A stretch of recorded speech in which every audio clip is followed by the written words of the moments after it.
Apa hukumnya ngikuti manhaj salaf? Sudah saya katakan wajib. Apa hujah dan dasar Anda bahwa ngikutin manhaj salaf itu wajib? Saya bawakan dalil-dalilnya. Yang pertama, surat An-Nisa ayat 115. Allah Subhanahu wa taala berfirman, "Wa may yushaqiqir rasula min ba'di ma tabayyana lahul huda wa yattabi' ghayra sabilil mu'minin, nuwallihi ma tawalla wa nuslihi jahannam wa sa'at masira."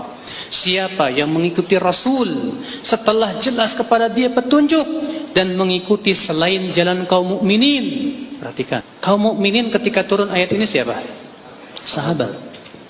Berarti ayat ini tegas menunjukkan bahwa orang yang tidak mengikuti manhaj mereka, Allah katakan apa? Nuwallihi ma tawalla. Kami akan biarkan ia leluasa dalam kesesatannya. Wa nuslihi jahannam, dan kami akan bakar ia dengan dalam neraka jahannam. Wa sa'at masyara, dan itu seburuk-buruknya tempat kembali.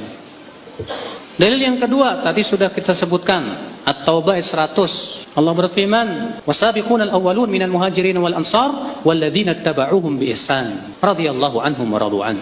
Dalil yang ketiga, sabda Nabi sallallahu alaihi wasallam pun juga sudah saya sebutkan tadi. Apa kata Rasulullah? Khairun nasi qarni, thumma alladhina yalunahum, thumma alladhina yalunahum. Sebaik-baiknya manusia generasiku, kemudian setelahnya, kemudian apa? Setelahnya. Persaksian langsung dari Rasulullah bahwa manusia terbaik siapa? Sahabat. Karena mereka manusia yang terbaik, kewajiban kita mengikuti yang terbaik. Dalil yang keempat, hadis Nabi sallallahu alaihi wasallam bersabda, "Fa innahu man ya'ish minkum fa sayara ikhtilafan katsira, fa 'alaikum bisunnati wa sunnatil khulafa'ir rasyidin." Sesungguhnya siapa di antara kalian yang hidup nanti akan melihat perpecahan yang banyak, maka hendaklah kalian berpegang kepada sunnahku dan sunnah khulafa ar-rasyidin. Dan dalam lafaz lain yang disebutkan, hadisnya sudah kita sebutkan tadi, bahwa Rasulullah mengabarkan umat Islam akan berpecah menjadi 73 golongan. Satu di surga, 72 di mana? Di neraka. Siapa yang di surga? Yang aku dan para sahabatku di atasnya. Tegas, jelas. Adapun perkataan para ulama banyak sebetulnya, tapi saya hanya bawakan sedikit saja. Di antaranya perkataan Imam Al-Auza'i. Ya, beliau berkata, "Alaika bi athari man salaf." Hendaklah kalian pegang jejak kaki salaf. Wa in rafadakan nas, walaupun orang-orang mencemoohkan kamu, menolak kamu. Wa iyyaka wa ara'a rijal. Jauhi oleh kalian sebatas pendapat-pendapat manusia. Wa in zakhrafuhu laka bil qaul, walaupun mereka menghiasinya dengan ucapan-ucapan yang indah. Perhatikan, ya.